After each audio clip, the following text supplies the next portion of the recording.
Herzliya Conference 2012. Herzliya Conference 2012.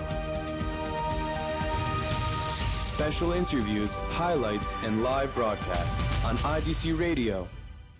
Thanks for joining us. Here with me in the studio is Mr. Ten Broeke from the Dutch Parliament. Thank you for joining us. Mr. Ten Broeke, first of all, can you tell me something about the Israel-Netherlands relationship? I think it is known, I hope it is known, that is a very good relationship. It's a solid relationship. It's a deeply friendly relationship. There is a deep feeling of belonging together, and it's been there historically. As far as I'm concerned, it should also maintain to be there. Sometimes, obviously, also between friends it is difficult, but I would say within the European Union we belong to those countries that are the staunchest supporters of Israel. And what is now the most difficult issue between the Netherlands and Israel? That is very simple. It is the settlement policy that's a big issue between the European Union as such and Israel. We consider the settlement policy a big blockade, a big obstacle to peace. We feel that the Israeli government should actually at least try and freeze building on West Bank and East Jerusalem. I've been there myself. I've seen it now. I must say it was very clear to me that is indeed a building block. And this has nothing to do with the criticism we have on the Palestinian side. But you ask me what is the big obstacle between the two of our nations. This is it. And how do you see this difficulties going to be resolved finally? Well, it's not going if there is a resolution. It's not going to be resolved between the Netherlands and Israel. I mean, I know my position. We support Israel when and wherever we can, also within the Union, because there's within Europe a lot of countries that don't take a friendly position not a very friendly position to Israel. So I know very well that we have our own problems to solve. I mean, within the Union we have never solved the Cyprus question, so I'm not going to be as arrogant to say that I'm going to solve this matter.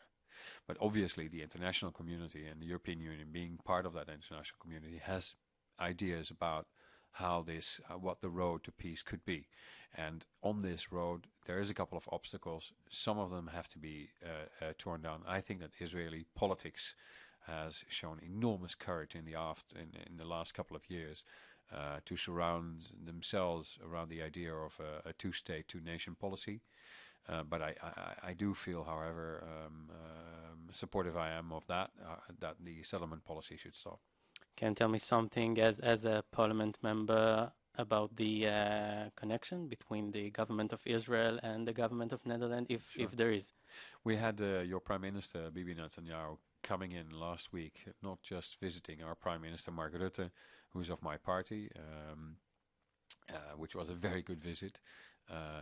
We were very happy to have him. I mean, it was 15 years ago that the Prime Minister of Israel visited the Netherlands. Really? And that was Netanyahu himself, obviously. So we agreed that we're going to see each other on a more regular basis. I think in Israel you call it a G2G meeting. We will be seeing each other, I think, on an annual basis, and we're going to discuss mostly economic issues where both of our countries could benefit. For example, what happens here in Herzliya, in the university and the school, and the high amount of startups. That is a thing that's very interesting to the Netherlands, not just to the Netherlands, but I think in our DNA we have very much similarities, and I think we could benefit from each other. And this is what both governments have agreed, that they would look into that on a yearly basis, on the proper level, and I think that's a good deal. And maybe something personal. This is not your first visit here in Israel. It certainly isn't, and it's not a personal question because I come here on a professional basis, although this particular trip is also for me a study trip.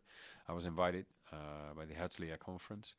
I'm here now for 3 days for the conference, but I'm spending 10 days in Israel as well as in the Palestinian territories in order to to have a bit of an idea of the distances in this country. I think if you're speaker for foreign affairs, which I am, you have to have a feel for the difficulties of this country that relate to distance. Obviously, I speak to a lot of people in your government on the Palestinian side, top advisors to both sides, and I'm also meeting with Dutch officials that put a lot of money in the West Bank, for example, and I see what kind of projects it is that we do there and whether our money is spent well. So all of these things I do, but for me the most important thing is to really get to grasp and get a good feeling about this country that I love very much. I became a fan of the first time I visited it 4 years ago, and I hope to come back a lot of times. So we hope to see you again here next year. Might be, why not? Yeah, Great. if you invite me. I am. Mr. Ten Broeke, thank you for joining us. Thank you, Yaniv. Happy to be on. Thank you.